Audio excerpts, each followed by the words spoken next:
Because I'm me, I'm different. I just have a different constitution, I have a different brain, I have a different heart, I have a different, I get tiger blood, man. These infamous words, uttered by an equally infamous character, Charlie Sheen, in 2011, marked a shocking turning point in one of Hollywood's biggest stars. But how did the son of acting legend Martin Sheen go from being one of the highest-paid actors on television to nothing but a tabloid punchline? Folks, today we're going to be looking at the rise, fall, and darkest secrets of Two and a Half Men's golden star Charlie Sheen, the bad boy of Hollywood, whose life spiraled out of control in front of the world's eyes. Early life. Born on September 3, 1965, in New York City, Charlie seemed destined for stardom from the very start. As was mentioned previously, Charlie is the son of the acclaimed Martin Sheen, who you might recognize from Badlands 1973 or Catch-22 1970. Charlie grew up surrounded by all the glitz and glamour of Hollywood, with his father's roots and connections, as well as his artist mother Janet Templeton, who also dabbled in acting. It's no wonder he was gleaned for this. And get this, Charlie Sheen isn't even his real name. Yeah, that's right, he was born originally as Carlos Irwin Estevez. His dad? Ramon Gerard Antonio Estevez. Try saying that 10 times fast, you must be wondering why the different names. Turns out, his family opted for more Hollywood-friendly names to adopt that would be easier to identify in the grand scheme of things. Charlie was the third of 4 children, with older siblings Emilio and Ramon, and younger sister Renee, all of whom would eventually end up in the entertainment industry, just like their brother Carlos. But unfortunately, all that glitz and glam was just that behind the scenes, where the actors put their masks down, was a flurry of confusion and heartbreak. Martin Sheen struggled deeply with alcoholism throughout Charlie's childhood, setting the stage for substance abuse issues that would plague Charlie later in his life. To make matters worse, the family struggled financially, which, paired with Martin's incessant drinking, would aid in his unpredictable and toxic behavior. In the dual memoir authored by both father and son, titled Along the Way: The Journey of a Father and Son, Emilio Estevez recounted a particularly harrowing event when Charlie was just 2 years old. During a family vacation in Bermuda, a drunk Martin got into a heated argument with Janet and stormed off, disappearing for days. The family was left stranded with no money, forced to rely on the kindness of strangers, as well as their celebrity status, to survive until Martin returned. This early exposure to the volatile nature of addiction would leave a lasting impact on young Charlie. Despite the challenges his home life brought, Charlie idolized his father and dreamed of following in his acting footsteps. He often accompanied Martin to film sets, soaking in the atmosphere of all the lights and cameras, and dreaming of the day he'd see his own name in the lights. Charlie's first taste of the spotlight came at just 9 years old with a small role in the TV movie The Execution of Private Slovak 1974, which starred his father as well as other known giants in the film industry like Gary Busey and Ned Beatty.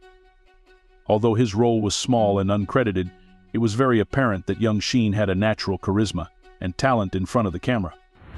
But his early brushes with Hollywood also exposed him to the darker side of the industry. In a shocking revelation years later, Charlie claimed he had lost his virginity at the age of 15 to a Las Vegas prostitute fully endorsed by his father Martin. As if that wasn't deplorable enough, it turns out that this Las Vegas call girl was underage herself. According to Charlie, Martin had no idea the woman he hired was underage. While Martin never confirmed this story himself, his lack of denial doesn't help things either. In either case, this disturbing story certainly sheds light on how shocking and crazy things get in the Hollywood scene.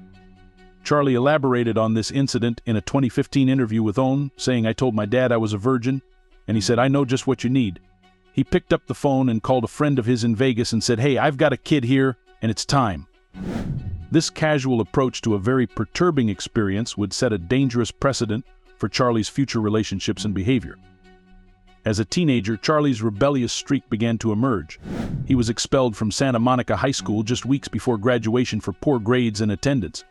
But rather than being a setback, this bad boy image would soon become his appeal in Hollywood. Acting career.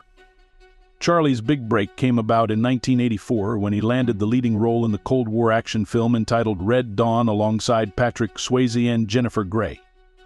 The movie, about a group of American teenagers fighting off a Soviet invasion, was a moderate box office success and helped kickstart Charlie's career. His smoldering good looks and bad boy charm quickly made him a teen heartthrob, gracing the covers of magazines and adorning the walls of all sorts of teenage girls across America. high-profile roles in critically acclaimed films like Oliver Stone's Platoon 1986 and Wall Street 1987 solidified Charlie's status as one of the hottest young actors in Hollywood. In Platoon, Charlie delivered a powerful performance as Chris Taylor, a young soldier grappling with the horrors of the Vietnam War. The film won 4 Academy Awards, including Best Picture, and established Charlie as a serious actor in his own right. Wall Street saw Charlie reunite with Oliver Stone, this time playing Bud Fox, an ambitious young stockbroker seduced by the wealth and power of corporate raider Gordon Gekko, played by Michael Douglas. The film's exploration of 1980s excess and greed seemed to mirror Charlie's own growing appetite for the high life. As his fame continued to escalate, Charlie took on more varied roles, showcasing his flexibility as an actor. In the 1988 Western film Young Guns, directed by Christopher Kane, he played a brash and cocky gunslinger, alongside fellow members Emilio Estevez, his brother, and another actor, Kiefer Sutherland. The film was a box office hit, which later bred a sequel, further cementing Charlie's status as the bad boy bankable star. Unfortunately, even as his professional life soared to new heights, Charlie was developing a reputation for and womanizing behind the scenes. He became a regular on the Hollywood club scene, often closing down bars and engaging in all-night benders. Just like a BoJack Horseman type, his wild lifestyle began to affect his work, with Charlie frequently showing up late or unprepared to film his sets. In a 1988 interview with Rolling Stone, Charlie's Young Guns co-star, Kiefer Sutherland, hinted at Charlie's growing infamy, saying Charlie's the kind of guy who likes to burn the candle at both ends, and in the middle too if he can get away with it. This appetite for excess would only grow as Charlie's fame and fortune increased. Scandals. Charlie's first major public scandal came about in 1990 when he accidentally shot his then-fiancée Kelly Preston in the arm. The incident occurred at Charlie's home in LA, where he had been drinking heavily.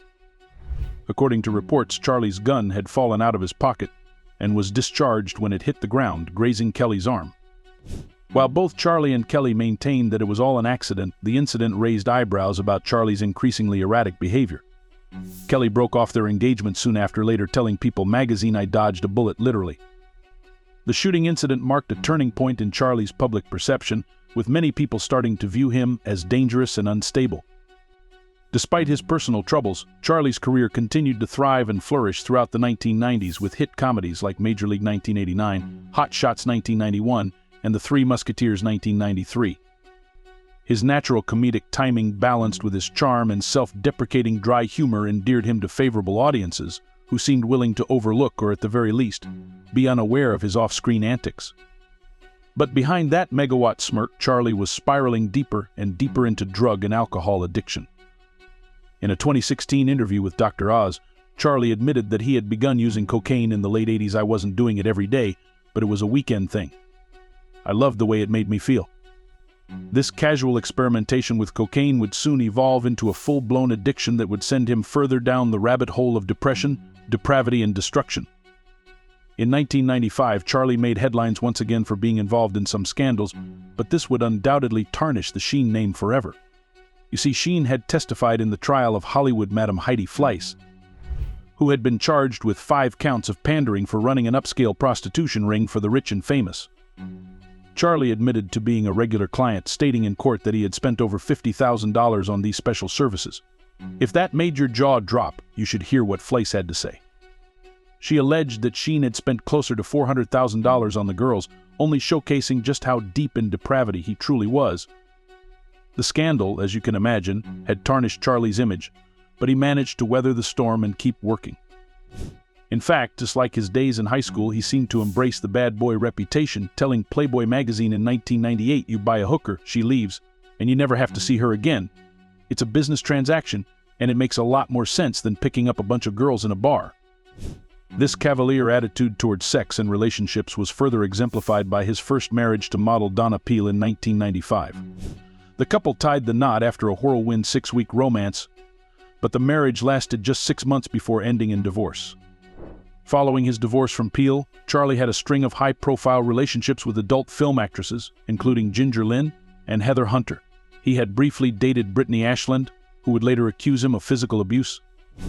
These relationships further cemented Charlie's reputation as a Hollywood bad boy with an insatiable hunger for power, sex, and danger. Unfortunately, in 1998, the wild and crazy partying dreams of stardom quickly became a nightmare to Charlie himself. He had a stroke due to a cocaine overdose.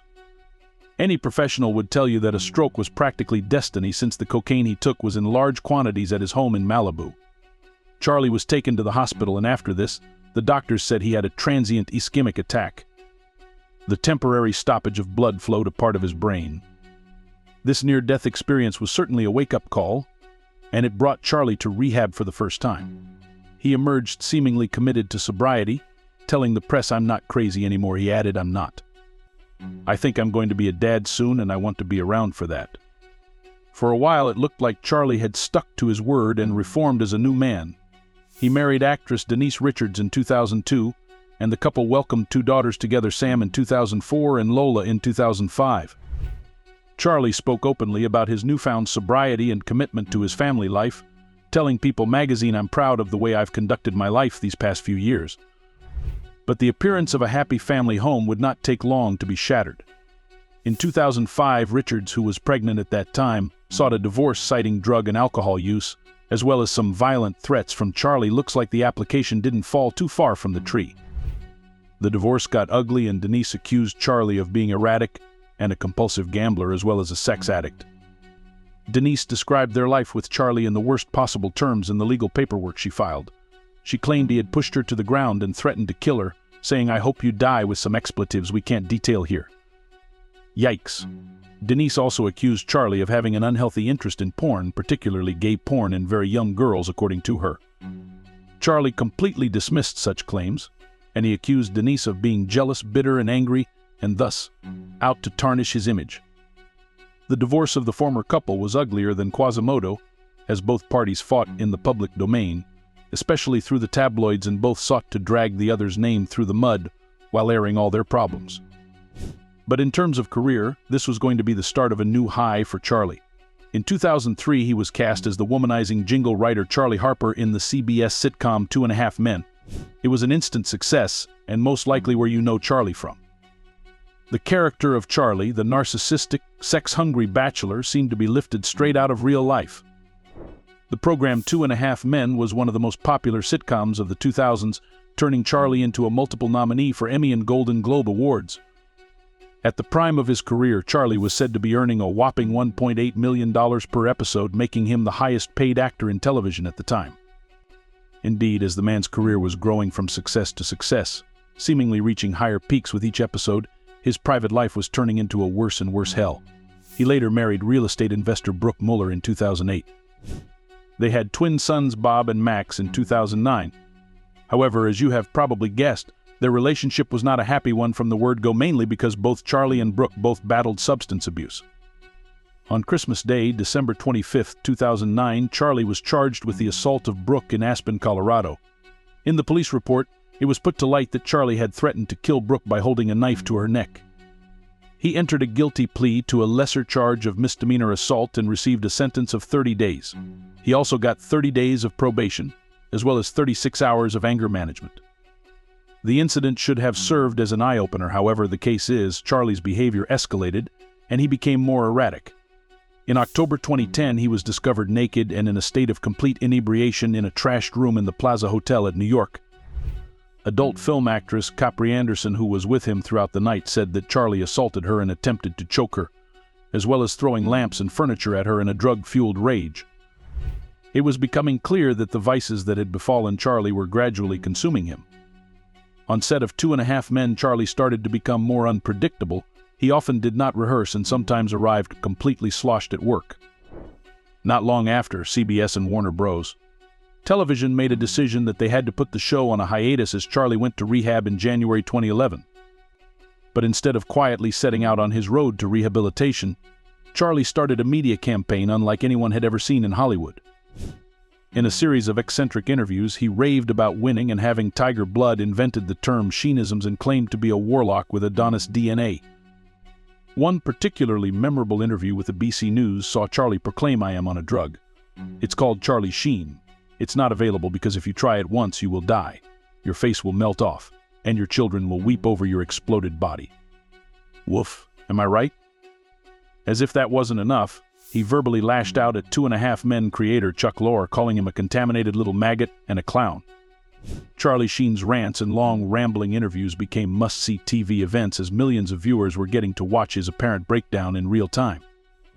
Charlie Sheen's alcohol and drug abuse became public and reached a climax when he was sacked from 2.5 Men in March 2011. The producers of the show fired him because of what they termed as moral turpitude. In his response, Sheen declared a national tour called My Violent Torpedo of Truth/Defeat is not an option, whatever that means. The tour was surprise, a failure from the word go. People who came to watch the young and articulate actor of TV fame got to watch a man give incoherent interviews and tell strange stories with bizarre anecdotes. Most of the episodes elicited booing and people walking out of the tour altogether, and Charlie was not shy of replying to all the hecklers who dared to express confusion or discomfort with his ramblings. This was truly the beginning of his downfall, as the allegations of his misconduct in the past emerged more and more as his life was deteriorating. In 2017, Corey Feldman's memoir Choreography had some shocking claims.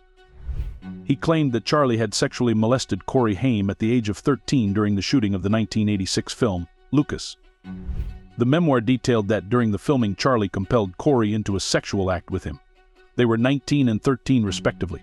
Such a serious accusation left Charlie with no option but to deny it, but it was yet another black mark against his name that he couldn't seem to distance himself from. The allegations brought back the focus on sexual misconduct in Hollywood and the vulnerability of kids and young adult actors in Hollywood. Some people turned to Charlie's own background as a child star and asked whether he had also undergone such abuse in the industry, and thus repeated the cycle. In November 2015, Charlie was to give another statement that would shift public perception about him in a different manner. On the Today Show with Matt Lauer, Charlie disclosed that he was HIV positive. He said he was diagnosed 4 years prior, and in order to conceal his condition, he had to pay millions of dollars in blackmail to keep his status a secret. Charlie claimed he had always disclosed his status to sexual partners, telling Lauer, "I always led with condoms and honesty when it came to my condition," yet several women told the press this was a lie and intended to sue him. Another of Charlie's ex-girlfriends, Brie Olson, also had something to say when she appeared on the Howard Stern show. Olson, who was cohabiting with Charlie in 2011, said he did not disclose his HIV-positive status to her and they used protection erratically and only occasionally. She said, "He never said anything to me. I was his girlfriend, I lived with him. We were together. We had sex almost every day for a year." The news of him being HIV positive was a point of no return as far as Charlie was concerned. He began talking about his condition in public and promised to campaign for the cause of HIV/AIDS. In an interview with People magazine, Charlie said, "I accept this condition not as a curse or scourge, but rather as an opportunity and a challenge. An opportunity to help others. A challenge to better myself."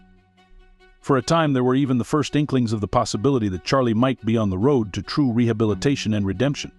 He tried to establish some contact with his children and ex-wives and openly discussed his alcoholism and depression in an attempt to repay those broken bonds. But then, as is often the case with habits that have been ingrained, it was all easier said than done, and old habits die hard.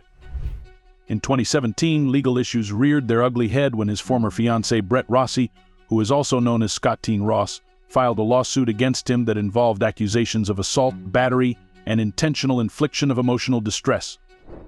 Rossi said that Charlie forced her to abort their child, stating that he did not want her to deliver a retarded baby. Such claims, along with the aftermath of exposure to his HIV-positive status, ensured that Charlie remained a fixture of tabloid magazines. Some people asked themselves whether the actor who has been popular once would be able to bring back their reputation and take his acting career to a new level. Recency. Over the recent years, he has not been very active in the media, only coming out occasionally for an interview or a cameo acting gig. He says he left drinking behind and told People magazine in 2019, "I'm not sure how I created such chaos and wound up in that headspace. It's as though there was some alien or demonic possession going on." Charlie has also done a lot to reach out for his family with an aim of bringing closeness between them. In a 2021 interview with The Guardian, his father Martin Sheen spoke about Charlie's ongoing recovery. "He's extraordinary. He's doing extremely well. His recovery and his life is a miracle." However, despite his attempts to get his life in order and pay his dues for his previous actions, the ghosts of his past continue to haunt him. In 2022, Charlie's daughter Sami Sheen started getting attention when she announced that she was going to join OnlyFans, which is a paid content sharing platform that is infamous for adult content. Charlie initially expressed his disapproval, telling Us Weekly, "This did not occur under my roof. I do not condone this." What happened served to reveal the internal dynamics of the Sheen family and exacerbated the debate on Charlie's past involvement with the world of adult entertainment.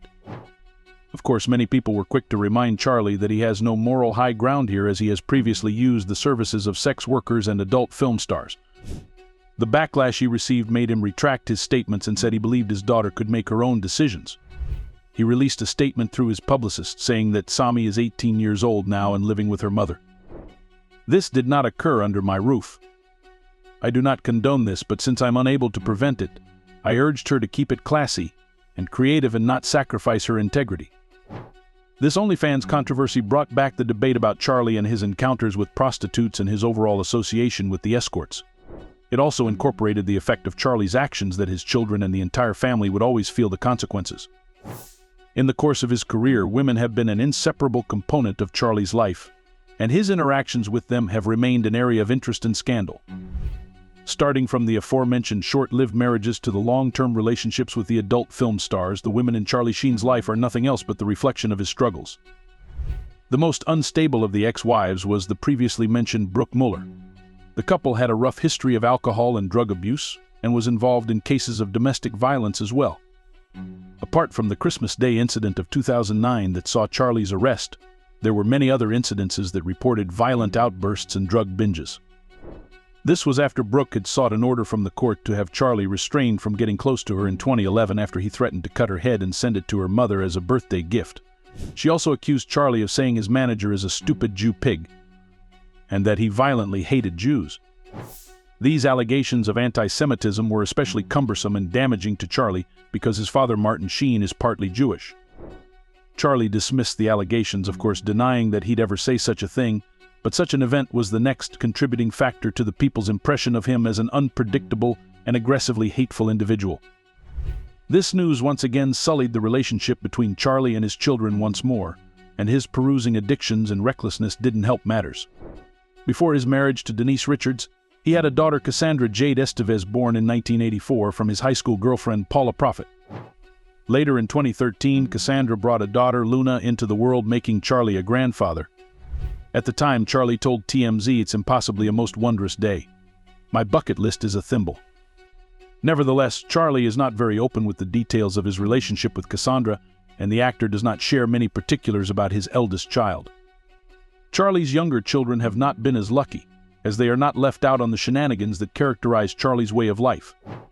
His twin sons, Bob and Max, were taken into the custody of child protection authorities in 2013 by Muller owing to her persistent substance abuse problem. The boys were temporarily handed over to Charlie's ex-spouse, Denise Richards, and they became part of a new and blended family issues that were later played out in the media. However, Charlie has shown some intention of being a better father in the later episodes of the show. In a 2017 interview with Michael Strahan, Charlie said he most famously stated, "I'm really focused on my health, my family. I think some of the best work I've ever done is yet to come." Charlie has never hidden his drinking problem and has gone through different phases of being sober and getting back to taking alcohol. The same year, in an interview with Dr. Oz, Charlie has disclosed that he had bipolar disorder. "I'm bipolar, or manic depressive as they call it," Charlie said. The situation underlying the occurrence of the episodes has not been thoroughly scrutinized. Earlier in the statement, "I've been dealing with it for a while. It's not like it's a new thing." Shed new light on Charlie's rather unpredictable behavior over the years. Is it possible that his mania has been causing his reckless public outbursts and decisions? It is also important to note that addiction has also affected Charlie financially. Nevertheless, Primetime's most famous example, Charlie Sheen, who made millions per episode during the height of his 2.5 Men run, reportedly struggled financially in the last several years. In the following year, he petitioned the court for a reduction of child support payments to ex-spouse Denise Richards and Brooke Muller, stating that he could not continue paying $55,000 every month to both of them.